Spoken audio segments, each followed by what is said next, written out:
السلام علیکم۔ ماہ رمضان کے آخری اشرے کی اہم ترین عبادت اعتکاف ہے۔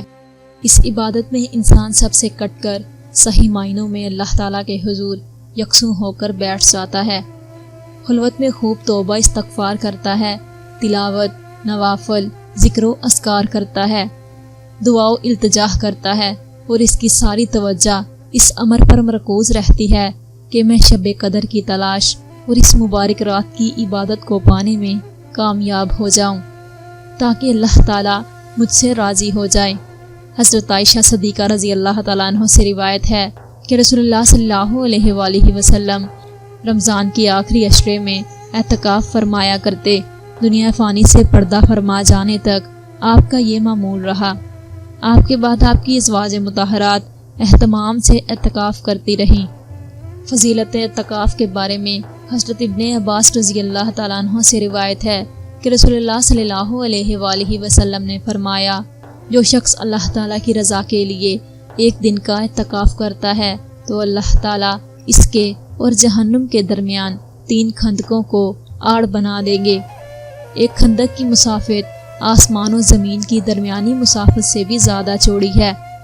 نزول قرآن سے پہلے سرکار دو عالم صلی اللہ علیہ وآلہ وسلم کی طبیعت مبارک میں سب سے الگ ہو کر تنہائی میں اللہ تعالیٰ کی عبادت اور اس کے ذکر و فکر کا جو بے قراری والا جذبہ پیدا ہوا تھا، جس کے نتیجے میں آپ مسلسل کئی مہینے غار حرا میں خلوت نشینی کرتے رہے۔ یہ گویا آپ کا پہلا اعتکاف تھا، اور اس اعتکاف میں ہی آپ صلی اللہ علیہ وآلہ وسلم پر قرآن مجید کا نزول شروع ہوا۔ چنانچہ حرا کے اس اعتکاف کے آخری ایام میں اللہ رب العزت کی طرف سے حضرت جبرائیل علیہ السلام سورۃ اقرا کی ابتدائی آیات لے کر نازل ہوئے۔ تحقیق یہ ہے کہ رمضان المبارک کا مہینہ اور اس کا آخری اشرہ تھا، اور وہ رات شب قدر تھی، اس لیے بھی اعتکاف کے لیے رمضان المبارک کے آخری اشرے کا انتخاب کیا گیا۔ روح کی تربیت اور نفسانی خواہشوں کو ترک کر کے تقوی اختیار کرنے کے لیے رمضان المبارک کے روزے تمام افراد امت پر فرض کیے گئے،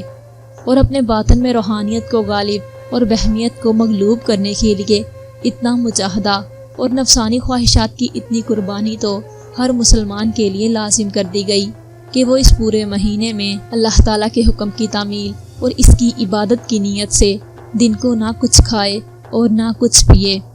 اس کے ساتھ ساتھ ہر قسم کے گناہوں بلکہ فضول باتوں سے بھی پرہیز کرے،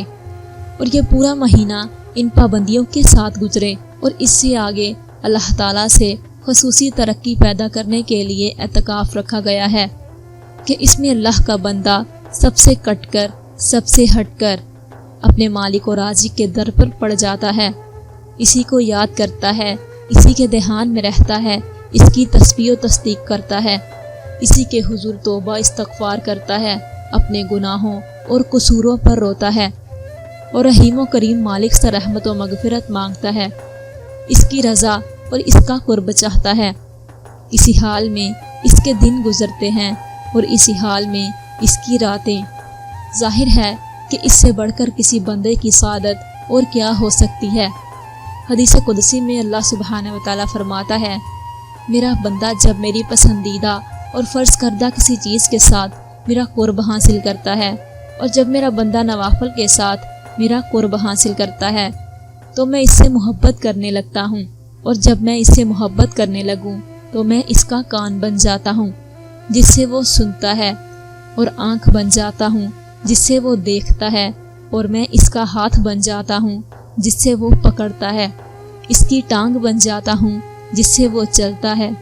اگر وہ مجھ سے مانگے تو میں اسے دیتا ہوں، میری پناہ میں آنا چاہے تو میں اسے اپنی پناہ دیتا ہوں۔ حضرت عائشہ صدیقہ رضی اللہ تعالیٰ عنہ سے مروی ہے، فرمایا کہ معتکف کے لیے شرعی دستور اور ضابطہ یہ ہے کہ وہ نہ مریض کی عیادت کو جائے، نہ نماز جنازہ میں شرکت کے لیے باہر نکلے، نہ عورت سے صحبت کرے، نہ بوس و کنار کرے، اور اپنی ضرورتوں کے لیے بھی مسجد سے باہر نہ جائے، سوائے ان کے جو بالکل ناگزیر ہیں، جیسے کہ پیشاب و پخانہ وغیرہ۔ اور اعتکاف روزے کے ساتھ ہونا چاہیے، بغیر روزہ کے اعتکاف نہیں، اور جامع مسجد میں ہونا چاہیے۔ اس کے سوا نہیں۔ حضرت عبداللہ بن عباس رضی اللہ تعالیٰ عنہ سے روایت ہے کہ سرکار دو عالم صلی اللہ علیہ وآلہ وسلم نے اعتکاف کرنے والوں کے بارے میں فرمایا کہ وہ اعتکاف کی وجہ سے گناہوں سے بچا رہتا ہے اور اس کی نیکیوں کا حساب ساری نیکیاں کرنے والے بندے کی طرف جاری رہتا ہے اور نامہ اعمال میں لکھا جاتا رہتا ہے۔ یعنی جب بندہ اعتکاف کی نیت سے اپنے آپ کو مسجد میں مقید کر دیتا ہے تو اگرچہ وہ عبادت، ذکر و تلاوت کے راستے سے اپنی نیکیوں میں خوب اضافہ کرتا ہے، لیکن بعض بہت بڑی نیکیوں سے وہ مجبور بھی ہو جاتا ہے۔ مثلا وہ بیماروں کی عیادت اور خدمت نہیں کر سکتا، جو بہت بڑے ثواب کا کام ہے۔ کسی لاچار، مسکین، یتیم اور بیوہ کی مدد کے لیے دوڑ دھوپ نہیں کر سکتا، کسی میت کو غسل نہیں دے سکتا، جو اگر ثواب کے لیے اور اخلاص کے ساتھ ہو تو بہت بڑے اجر کا کام ہے۔ اسی طرح نماز جنازہ کی شرکت کے لیے نہیں نکل سکتا، میت کے ساتھ قبرستان تک نہیں جا سکتا، جس کے ایک ایک قدم پر گناہ معاف ہوتے ہیں اور نیکیاں لکھی جاتی ہیں۔ لیکن اس حدیث میں اعتکاف کرنے والوں کو بشارت سنائی گئی ہے کہ اس کے حساب اور اس کی نامہ اعمال میں اللہ تعالیٰ کے حکم سے وہ سب نیکیاں بھی لکھی جاتی ہیں جن کے کرنے سے وہ اعتکاف کی وجہ سے مجبور ہوتا ہے اور وہ ان کا عادی بھی ہوتا تھا۔ اللہ پاک ان محروم نیکیوں کا نعیم البدل بہت بڑے اجر کی شکل میں عطا فرماتے ہیں۔ دعا ہے کہ رب العزت ہمیں آخری عشر رمضان کے اعتکاف کی توفیق عطا فرمائے، جو کہ نبی کریم صلی اللہ علیہ وآلہ وسلم کی مبارک سنت لیلۃ القدر جیسی مبارک رات کی عبادت کو پانے کا ذریعہ ہے، مغفرت کا سبب اور اللہ تعالیٰ کی رضا و خوشنودی کا باعث بھی ہے۔